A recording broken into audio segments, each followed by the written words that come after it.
Hello, everybody, and welcome to an update on an animated project that I've been working on that I've got coming up, The Sales Off. Now, if you don't know what The Sales Off is, I would highly recommend checking out the teaser trailer for it, which you can just click up on the card right up here if you haven't seen it. And yeah, today what I want to do is show you the first completed shot for the film that I have. So a little context on this shot. Vincent and Jake, Vincent's the blue dog and Jake is the deer. They are in Mr. Watterson's office, their boss, and they are having a conversation. Vincent really wants to say something to Mr. Watterson, but Watterson's going on and on about this fishing story. So that's where we see our characters here. It's about a 10-second clip. We're going to check it out right now.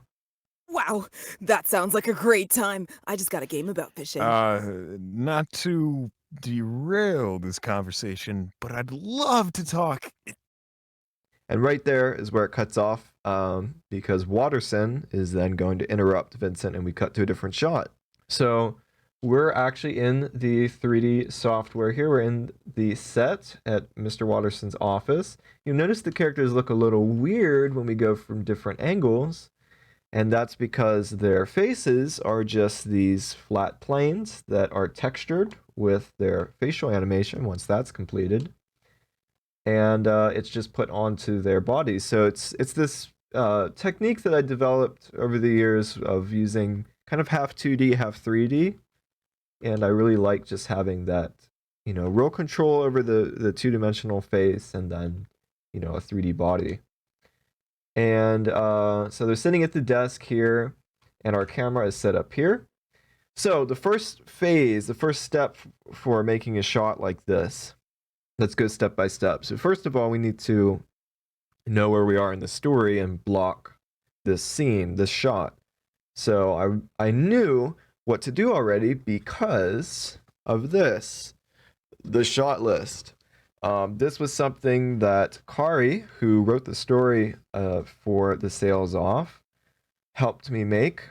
And this is a long list of, I think, over like 200 shots, where we basically went through and decided what each shot's going to be, a brief description about, how the shot's going to be laid out. Is it a close-up, a medium shot? Maybe we'll do a weird Dutch angle for something interesting. Does the camera move? Where sort of are the characters? Where is the camera? Just real basic blocking information. So when I get to this phase in the animation, then I don't have to think about that or decide that at this point because I sort of already know because of the shot list. So we had already thought through each shot, which is really helpful because then also the benefit of that is I can jump in wherever and work on shots. So I have them, I block them, put them in the spot that I want, and then I just listen to the dialogue and I try to visualize what the characters are doing. And the voice actors on this project did a phenomenal job. So you can just tell by the inflection of their voice, the mood and the attitude of the character. I can really picture what they're doing. So oftentimes what I do is I'll just record myself doing the motions, seeing what are my hands doing, what kind of facial expressions am I doing, what my eyebrows moving up and down, or what's going on. And so in a sense, you have to act as the character. And what I do first, I do their body language first before I end up doing their faces, to really get an idea of how they're going to move.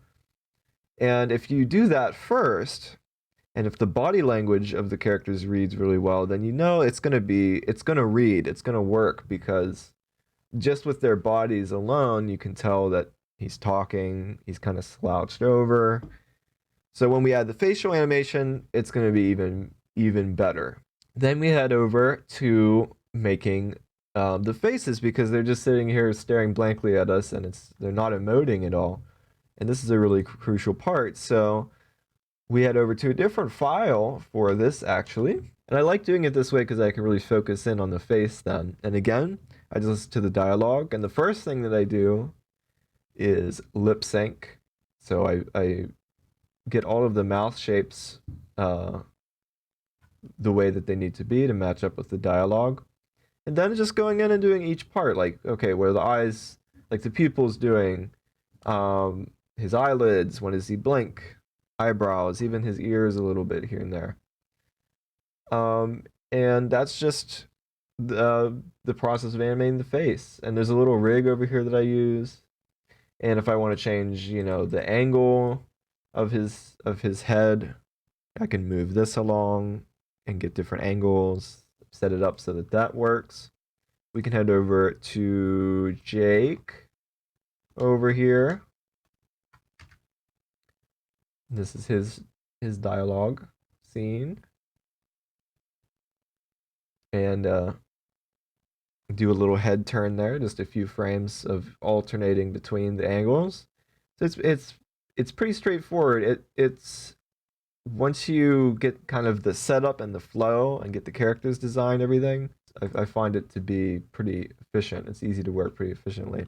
One thing you'll notice too is that their legs are gone. They don't have legs, and that's because we don't ever see it. And if you don't see it, then you don't need to animate it. Don't waste time animating stuff you don't see. And even with rendering this, I just flat out delete parts that I don't see, because why waste some of that processing time in rendering stuff when they're objects that don't even show up? So that's a really good way to just, again, trying to work efficiently with it. Once the animation is finished and we have, you know, our final animated shot, you can see I separated things on layers here. And I'm going to show you in, let's hop over to the editor.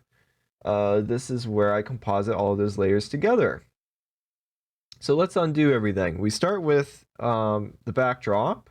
I've added a little bit of blur to the backdrop. And then we have Jake and Vincent, who we really want to be focusing on. I tend to give them a little shadow behind them just to make them pop. Then we have the desk in front of them. And then we have Watterson, who is also blurry. And by rendering them separately like that and in separate layers, you can do that kind of stuff in the compositing part of it, where you're adding effects and properties to different layers, which I really like to do that because you can make it look distinct and do cool visual stuff. There were just really subtle things like that blurriness because of the focus of the camera, or just little shadows or anything like that that's just subtle, but it makes a difference. And when you're finished with that and you render it out, then you have a completed shot, which looks like this. Wow, that sounds like a great time. I just got a game about fishing. Not to derail this conversation, but I'd love to talk. And that's the process of animating this shot. And as we continue doing more shots in the future, you know, I can go maybe in detail about more the lip syncing or animating the body or the face specifically. This is really just an overview of all of that, but there's definitely a lot more shots ahead. There's a lot ahead of me with like over 200 shots, I think it is, for this film. But yeah, I hope you guys enjoyed that. I hope that that was insightful for you if you're interested in animation. But until next time, thank you guys so much for watching, and I'll see you all in the next video.